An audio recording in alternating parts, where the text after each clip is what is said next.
Sunrise Daily. We're turning our attention now to preparations for the elections, activities of INEC, and that of the political parties. We've got Odumakin here with us, he's a spokesperson of Afenifere. Thank you for coming on this morning. Good morning.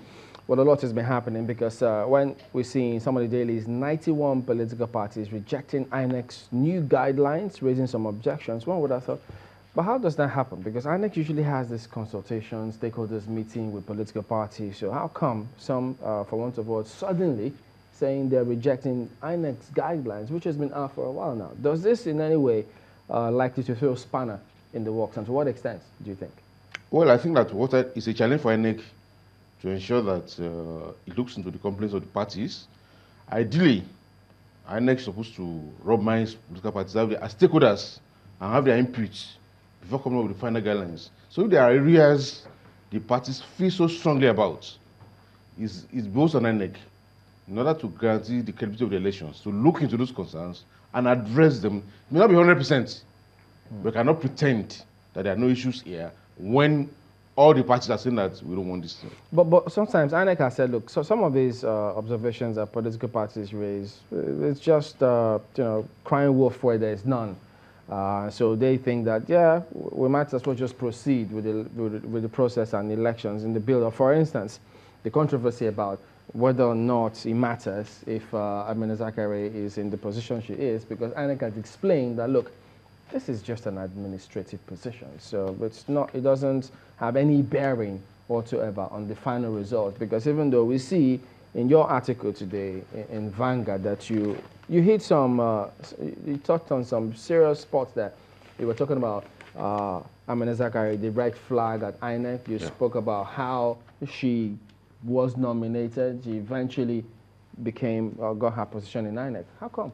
Well, I think first of all, in terms of what INEC is saying about the role Amina has been given, when you listen carefully, what INEC is saying is that she's in charge of the collation center, not in charge of collation. It's just like to secure a venue. Yes, for an event. Yes, then water, internet, and this of them.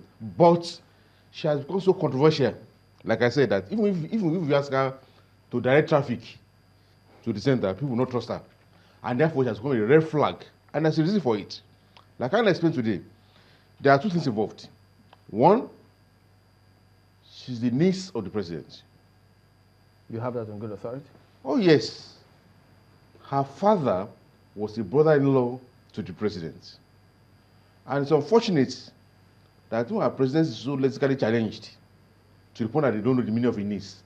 A niece, according to the Oxford Dictionary, don't need to go to advanced level there, is your brother or sister's daughter or your brother-in-law or sister-in-law's daughter. So how can you not say she's not his niece? No, was it the presidency that spoke about that? Oh, yes. But she spoke herself. First of all, I think it was Gaba Shield that first made the statement that she was only dated to the president by marriage, by intermarriage. And clearly, she's his niece. But I think that a lie has been told against the president, which was clear.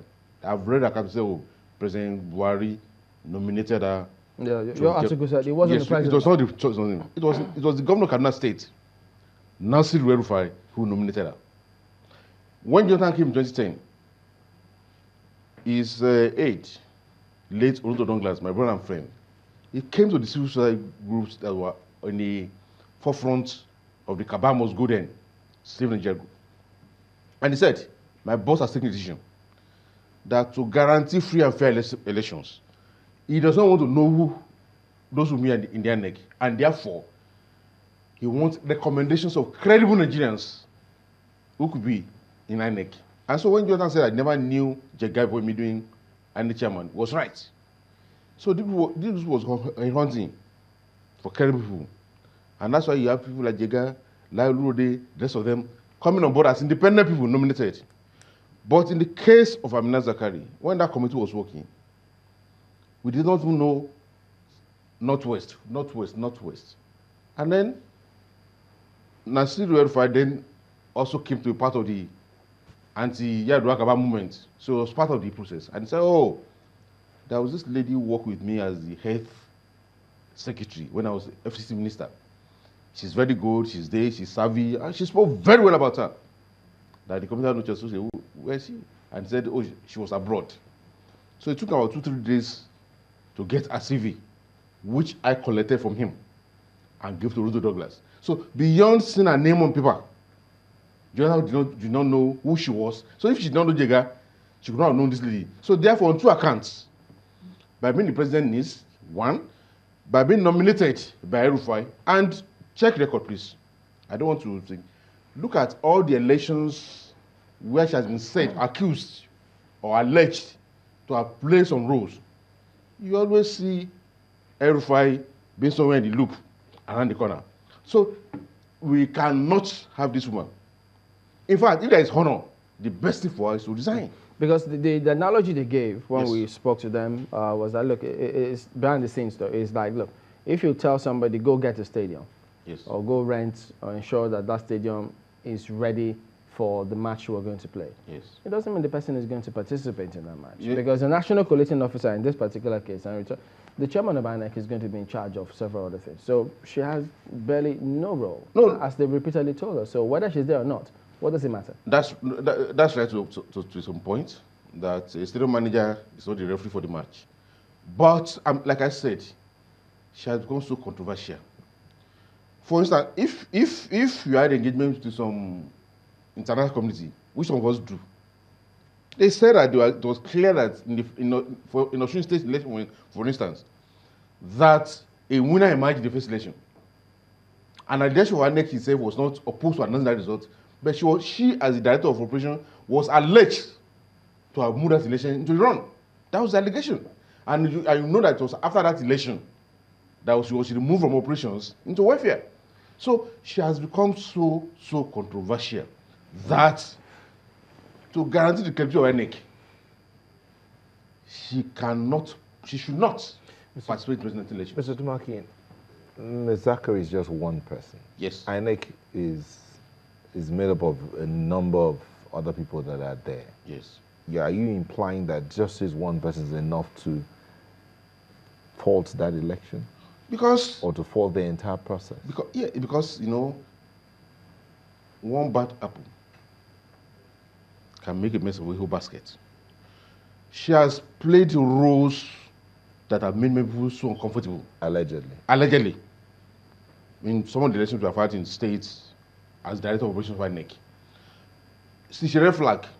I agree with you. In fact, ultimately as a nation, part of the thing we should be doing really is that a sitting president should not be able to nominate people into INEC. Because when the president came, why did he make her acting INEC chairman? Until there was outrage.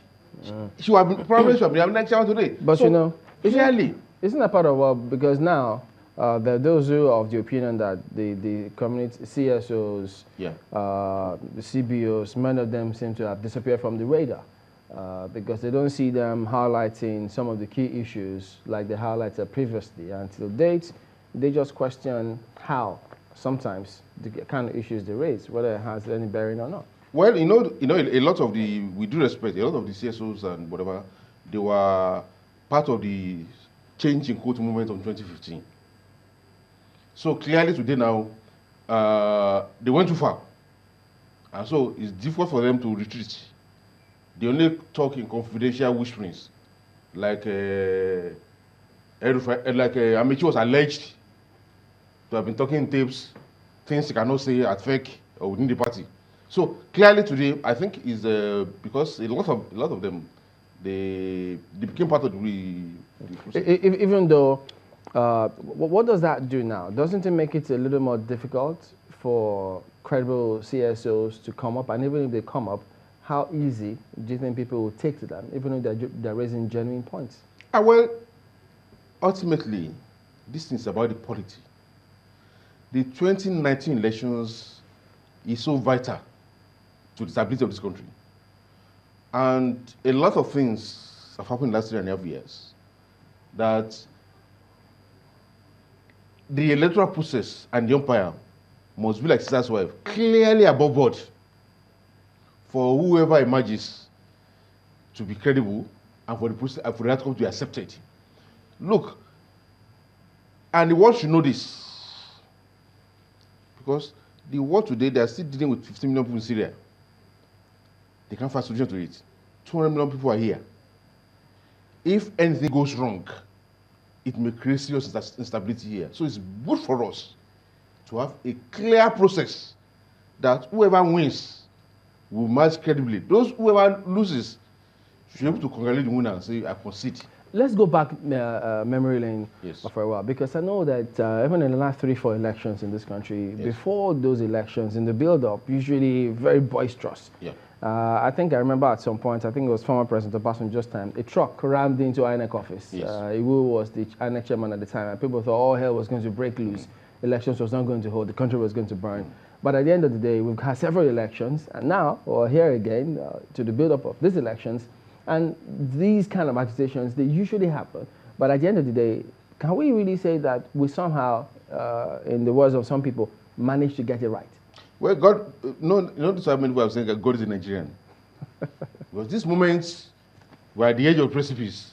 The next moment, we have come out of it. But we should not overstretch our luck. But this time around is also different from what you seem to be having.